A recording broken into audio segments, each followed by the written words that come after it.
Muy queridos hermanos y hermanas, el tiempo nos limita.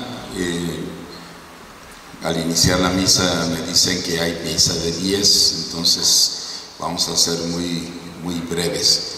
Y en aras de esta brevedad, sí quiero de todas maneras comentarles esto. Ustedes son gente comprometida, son realmente agentes de pastoral, son laicos que viven su fe y por lo tanto tienen mucha posibilidad de prepararse seriamente en la educación de su fe. De todas maneras, un detallito que puede ser útil, dice por ahí un dicho que lo que se repite es lo que ayuda. En latín dice repetita iuvant, o también una frase ya muy nuestra es llovido sobre mojado. Es decir, para ir tomando posesión de lo que vamos viviendo. La intención de la Iglesia después del Concilio Vaticano II de poner en manos de todos los creyentes, algunos de ustedes tal vez les haya tocado lo que a mí, que bueno, en aquel tiempo cuando yo era seminarista joven, todo era en latín, todo. Nosotros estudiábamos latín hasta llegar a hablarlo, de modo que era un lenguaje vivo para nosotros, pero no para los fieles. Para los fieles no había esa posibilidad. Lo mismo que la palabra de Dios estaba sumamente medida, para no decir restringida. El Concilio Vaticano II hace la transformación por medio de la liturgia, en esta liturgia viva, en la lengua vernácula y de frente a los fieles, no de espaldas, el presbítero, el sacerdote. Y viene pues toda esta reestructuración de la palabra de Dios en los 3 ciclos, ciclo A, ciclo B y ciclo C, y que las lecturas que se proclaman en este ciclo, que es el C, se volverán a tener hasta dentro de 3 años, normalmente. Es decir, está la palabra de Dios sumamente dosificada para que nosotros podamos ir interiorizándonos en nuestras verdades de fe. Los domingos son temas. Los domingos son temas y el tema de hoy está muy definido, muy claro. Todos los domingos están bien definidos, pero de todas maneras uno así lo dice en cada domingo. Pero fijémonos bien, todo depende del Evangelio. En el Evangelio se nos dice: en aquel tiempo entró Jesús en un poblado, y el poblado era Betania, y una mujer llamada Marta lo recibió en su casa. Ella tenía una hermana llamada María, la cual se sentó a los pies de Jesús y se puso a escuchar su palabra. Por lo tanto, es una bienvenida a Jesús en el hogar. Ya después los detalles de que María tomó la actitud de la contemplativa, que se pone a escuchar al Señor, y Marta, la preocupada por hacer la limpieza del hogar, preparar lo que fuera, ofrecerle algo al Señor. Ese es el tema.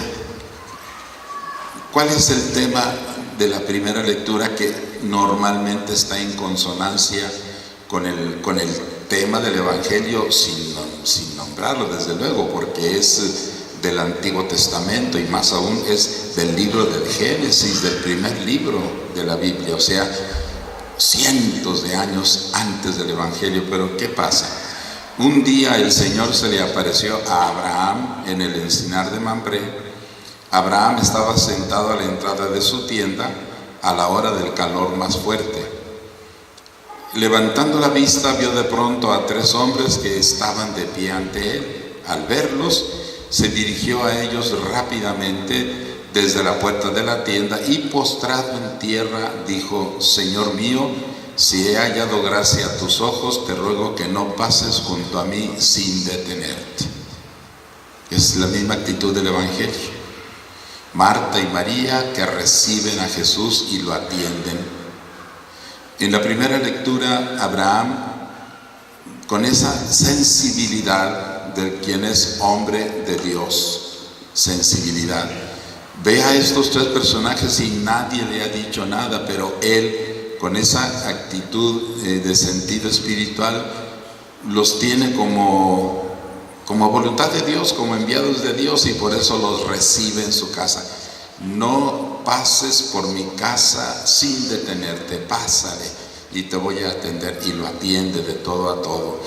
Son estas dos actitudes que nosotros podemos tomar delante del Señor y que son validísimas.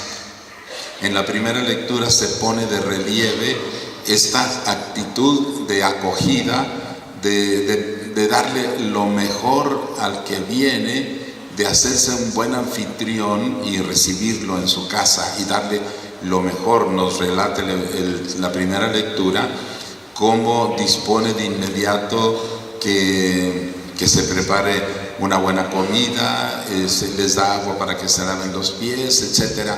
Esta actitud que en el Evangelio la toma Marta, que es la que anda ocupada, muy hacendosa en las cosas de la casa para atender bien a Jesús.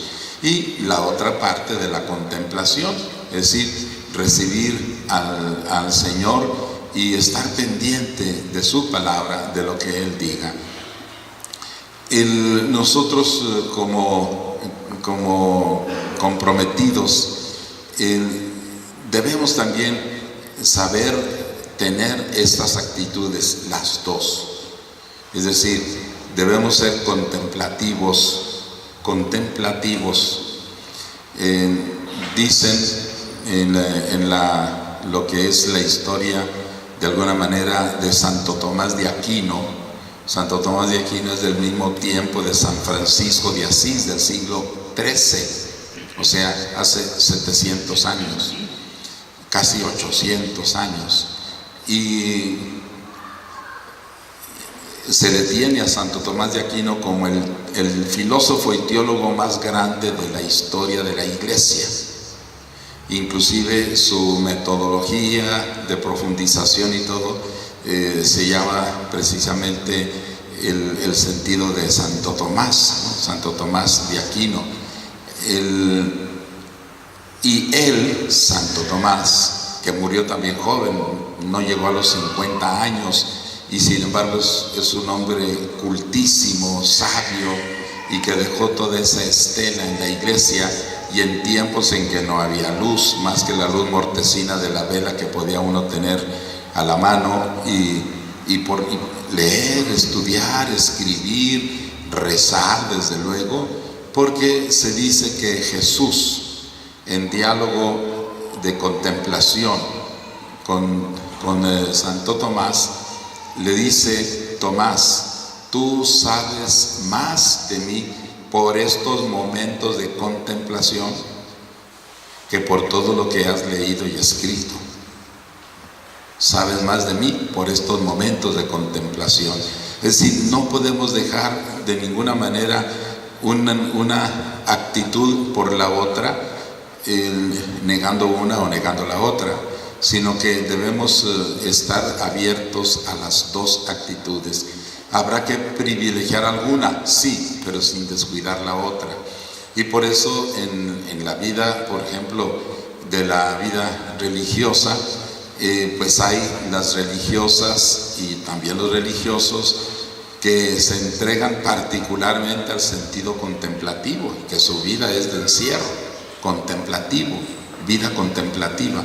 Pero también hay la otra parte de la vida consagrada, tanto femenina como masculina, que tienden a la vida activa, es decir, aquí como nuestras hermanas activas en medio de nosotros, con la predicación, con la explicación, con la evangelización.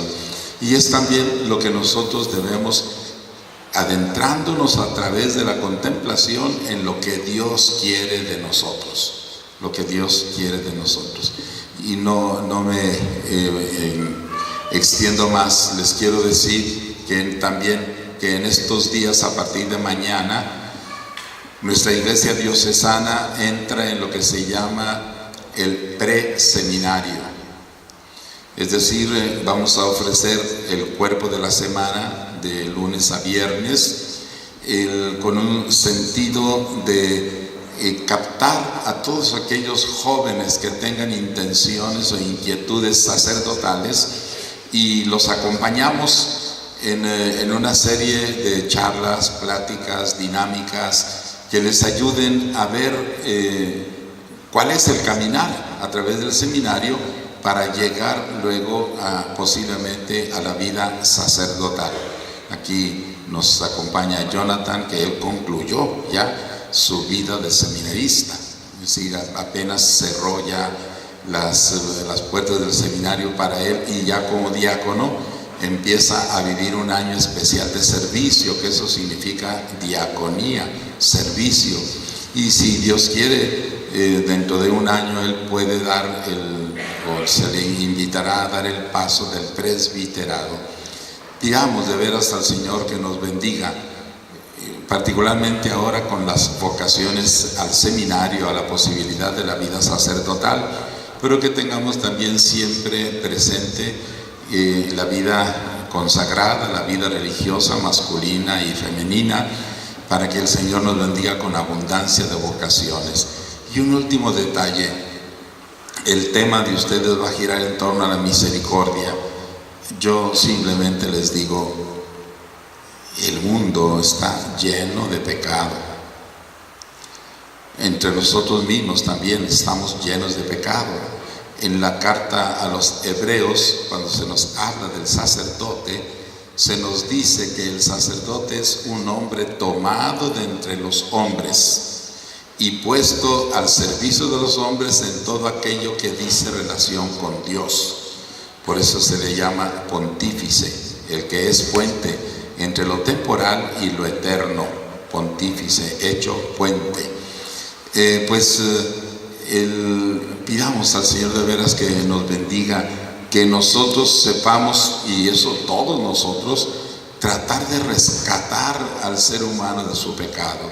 Cuando se ve el ser humano del sacerdote, dice la misma carta a los Hebreos, es porque él mismo, o sea, nosotros mismos, estamos llenos de pecado, y que por eso tenemos que ofrecer también sacrificios y ofrendas por nuestros propios pecados. La miseria del ser humano es tremenda. ¿Qué podemos recorrer? De hablar sería demasiado largo. Yo nada más señalo esta terrible masacre de Francia, en Niza, ese camión que fue en medio de la gente que estaba disfrutando del espectáculo y mató a más de 100 gentes. Al día siguiente, el golpe de Estado en Turquía, donde parte del ejército quiso tomar el gobierno, no lo logró, pero eso llevó consigo muertes. Y vamos hacia el centro sur de nuestro país. ¿Qué desastre se está provocando por parte de unos malos maestros? Y lo digo malos para que no se tome en cuenta a todos. Malos maestros que están haciéndole un daño espantoso al país, y no entro en los detalles, simplemente busquen aguacate a ver si pueden comprar. Está bloqueado, ya es la fuente del aguacate y está bloqueado, no llega a ninguna parte, y lo que llega carísimo, como si fuera oro. Y todo por ellos, lo están manipulando ellos. Y aquí mismo los pequeñitos, estos asesinados tan brutalmente, ¿qué nos pasa? Estamos llenos de pecado. La misericordia de Dios es infinita, y el amor de Dios se manifiesta en Cristo Jesús. De no ser por Jesús, ni tendríamos a la mano la misericordia de Dios, ni tampoco tendríamos mayor información del corazón misericordioso de Dios. Que el Señor pues nos ilumine, nos ayude, nos haga entender todo cuanto está sucediendo, y nos inspire también a que sepamos nosotros corresponder a la acción de Dios con nuestras propias obras.